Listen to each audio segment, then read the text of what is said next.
কালীগঞ্জ শহর হতে প্রায় 10 কিলোমিটার পূর্ব দিকে এর অবস্থান।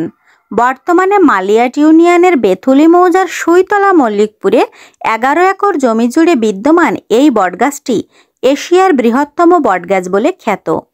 বটগাছ এমনিতেই বড়, বিশাল জায়গা নিয়ে এই গাছ তার ডালপালা বিস্তৃত করে, কিন্তু এই জায়গা যদি হয় 2 একর নিয়ে, তাহলে সে গাছ কত বড়। হ্যাঁ, এমনই একটি বটগাছের অবস্থান ঝিনাইদহের কালীগঞ্জ উপজেলার সুইতলা মল্লিকপুরে। ঝিনাইদহের কালীগঞ্জ উপজেলা শহর থেকে চিকন পিচের রাস্তা মল্লিকপুর ছুঁয়েছে।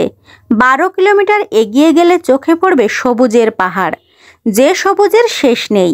এটি সুইতলা মল্লিকপুরের বটগাছ।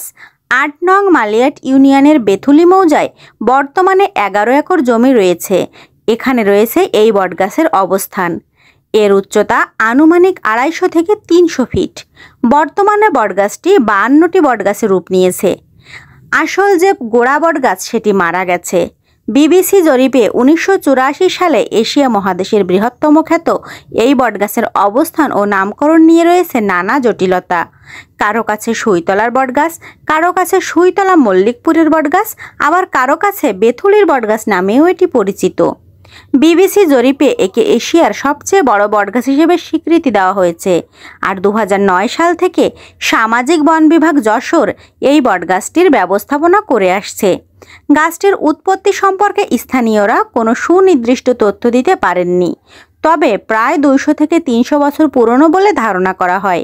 গাছটি কে বা কারা লাগিয়েছে তারও কোনো সুনির্দিষ্ট তথ্য নেই, তবে এখানে আগে কুমারদের বসতি ছিল বলে জানা যায়। কুমার পরিবারের কোনো একটি কুয়োর মধ্যে আজকের বটগাছটির জন্ম। স্থানীয়দের মুখে গাছটি সম্পর্কে কথিত আছে, কবছর আগে কুদরতুল্লাহ নামে একজন গাছের ডাল কাটলে অসুস্থ হয়ে পড়ে, শুরু হয় রক্তবমি। কুদরতের স্ত্রী বটগাছ আগলে ধরে কান্নাকাটি করে, স্বামীর প্রাণ ভিক্ষা চায়। অবশেষে তার স্বামী সুস্থ হয়ে ওঠে। এরকম অনেক গল্প মল্লিকপুরবাসীদের কাছে শোনা যায়।